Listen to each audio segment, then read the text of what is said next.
back to my channel. My name is Tiara Rose. You know how it goes. Like, comment, subscribe, hit that notification bell so you don't miss any future videos. In today's video, I decided to show you how to do a DIY Starbucks medicine ball tea because my Starbucks has been sold out, and since everybody seems to be sick right now, I figured this would help.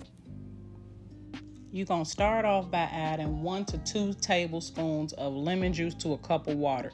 It just depends on how lemony you like it and how much water you used.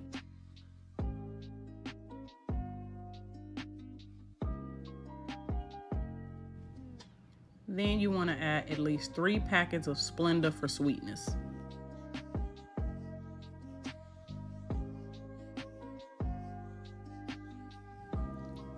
Then add 1 tablespoon of honey.